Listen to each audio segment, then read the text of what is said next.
Next up is Senator Kristin Phillips-Hill, a state senator of the 28th Senatorial District here in Pennsylvania. I wanted to get in with her this morning to talk a little bit about some of the post-COVID stuff, the budget, the good, the bad, the ugly, new legislation that's coming around, the Voting Act that they're going to be working on. And we are joined this morning by Senator Kristin Phillips-Hill, who is always cool under pressure. Good morning, Senator Hill. How are you? Well, good morning, Gary. It's great to join you and your listeners on this rather sultry Tuesday morning in York County. Now, you always look like you're cool and calm and collected. But underneath that rages the inner workings of someone who is passionate about what she does, right? Indeed. There are moments when I get pretty fired up. Okay. All right. But anyway, it's always good to have you this morning, and I know you got a full day in front of you, so let's get to it. One of the things that we have just seen is the GOP, the Pennsylvania Republican Party, basically with the question on the ballot on May 18th, change the way we will do business in the future in pandemics. And obviously took it out of the hands of just the executive and now put it in the hands of the executive and the legislative branch, which a lot of us thought that's where it should have been done in the first place. Looking back on what has happened now, and then moving on next to voter ID, what's your take on how people reacted on May 18th? And now looking at this, moving forward, what would happen if we have, let's say this variant, for example, forces us to go back into some kind of emergency situation? It's going to be handled much differently, I would assume, right?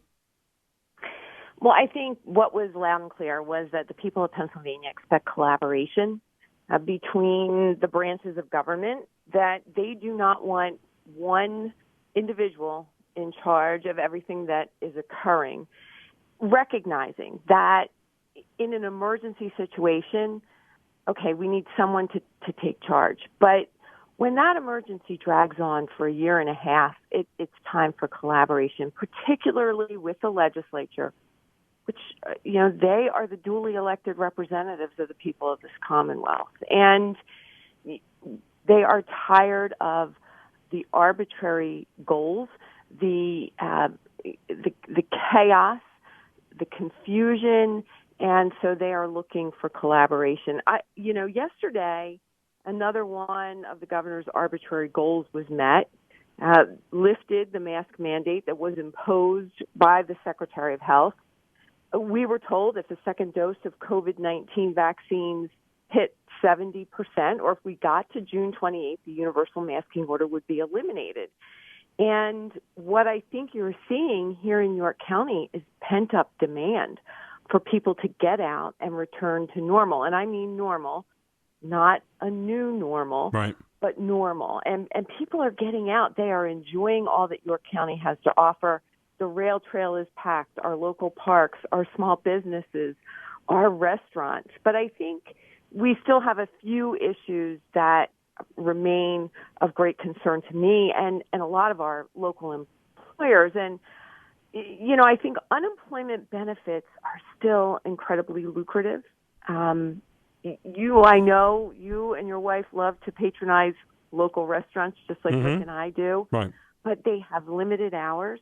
And when you talk to the folks who are the owners, they share the stories of they can't find anyone who wants to work. They're paying higher hourly rates. They still can't find employees to work. So one of the things in this post-COVID world that I want to see is those work search requirements reinstated. It should have happened yesterday. They're going to resume in 2 weeks. I think that's going to be really important for our local economy and our Commonwealth's economy. I met a guy yesterday who came to York from New Jersey. I was playing golf, and I just happened to meet him on the golf course, and he's running a factory out on the industrial park out on Board Road near Manchester. And he said, we're getting it up and running. And I said, well, tell me about the labor market. He said, it's tough. He said, it's tough finding people right now. He said, a lot of people are sitting it out. And I said, well, I wonder what it's going to be like in September when a lot of these regulations come to an end. And a lot of the extra money that's going out there forces people now to go back into a job. And he said, well, we're seeing some evidence of that in other states right now where some of the regulations already come to an end. And people now are being forced to kind of go back and saying, well, I've got all these choices. Well, maybe you do and maybe you don't. But, it's going to be interesting to see what happens in September. If something's not done before that time, in terms of getting people to get back out in the workforce again who are able to be out there. Absolutely. And, I shared this as a mother. One of my greatest joys is I can tell you I have 3 children who've graduated from college and 3 children who have jobs. Our youngest graduated from college on a Friday night and started his new job on Monday morning, had multiple job offers. If you want to work, there is a job out there for you. Yeah. No, that's a great point. And I think that's something that really bothers a lot of us right now, that we ought not have we want to give a hand up to people in temporary moments. We want to help people through situations like COVID. And you and I talked ad nauseum over this last year about how many holes there were in the economic food chain and how many people were hurt just by turning off the switch voluntarily. And those people needed a hand. But that having been said, it's now time to get back to getting people to be independent again as much as we humanly can. And when we encourage dependency as the government, I think it's the very worst thing that government can do, or the representatives who represent us, supposedly the real government. It's the worst thing you can do in terms of making people more dependent on the government dole and at the government trough. I think the best thing we can do is, again, we've talked about that, in these unprecedented circumstances, to have that safety net there. I talk to so many people. One woman said to me, I'm 55 years old. I've never not had a job. From the time I was 13 till now, I have no idea how to apply for unemployment. Well, those safety net programs were there to catch that woman who's done the right thing throughout her entire life and found herself in just this unprecedented circumstance. That's what it's there for. But clearly, dependency is not the way we want to go. We want to lift people up and empower them to find their greatest success. Well, and the other part of that, too, is get back to engendering that independent spirit that is what our country really is all about.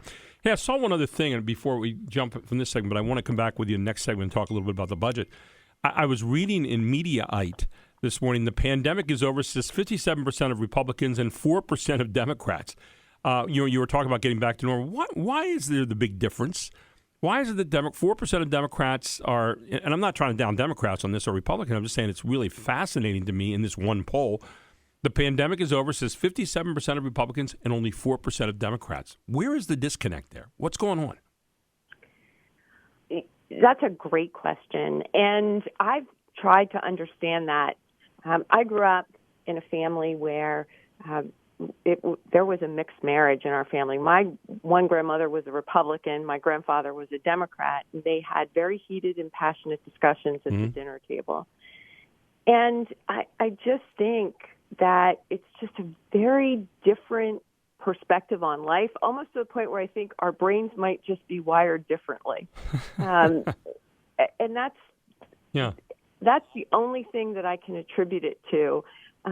And good people, I think we all want the same outcome, which, we all want our families to be healthy, happy, and successful. But how we get there and the way we look at how we get there is very, very different. We have Senator Kristin Phillips-Hill with us from the 28th Senatorial District. We also have Howard, who has a comment or question. Good morning, Howard. How are you? Good morning. Good morning. Doing fine. How's everything there? Doing great. Good to hear your voice. And what do you have for Senator Hill? Well, I want to know what they're doing to get rid of the Dominion voting machines. I understand that York County is one of 30 Pennsylvania counties that uses this fraudulent machine. I know they use it in Hopewell Township. The thing was designed for election fraud. There's tons of evidence that people would put their ballot in there, and if you voted for Trump, there was 3/4 of a vote registered. If you voted for Biden, it was 1 1/4. I believe Rudy Giuliani on this, and I see no reason why we have to have election results 5 minutes after the poll closes when the effects don't take till months later. I'd like to see us go back to paper ballots, fill it in yourself, and fold it up and hand it in. There's no reason for mail-in or any of that. Well, let me ask Senator Phillips-Hill about that, and thanks very much for your call, Howard. Good to hear from you. I know you're working. Seth Grove has been doing a lot of work on this, and as have you, Senator Phillips-Hill. And what about the voting ID? What about the changes to voting as a result of some of the things that we're seeing around the country and some of the things we're trying to do in a proactive and preventative way? Your thoughts? Well, I think Howard raises a great question. We can actually tie this into the budget. The budget provided an additional $3.1 million to the Auditor General to create the Bureau of Election Audit. Our colleagues across the aisle voted for it and now are pushing to try and get the governor to veto it. The election functions that an Auditor General can audit include the Department of State, the SURE system, the voter registration list, voting education expenditures, county election offices during special elections, county election offices' use of the SURE system and voter registration processes, interaction between the Department of State and the county election officials, guidance documents, and voting machines. And so Democrats voted for it. Many Democrats voted for it, and now they are urging the governor to veto it because this provision is in there. I think that it's really important. Yeah. And I will say this. Representative Seth Grove has done a yeoman's job on getting his comprehensive legislation through the process in House Bill 1300. 10 public hearings with over 52 experts from a broad range of backgrounds, from the far left to the far right, county election officials, over 30 hours of public testimony. And if you ask him, he's going to tell you this. His bill is going to make it harder to cheat and easier to vote.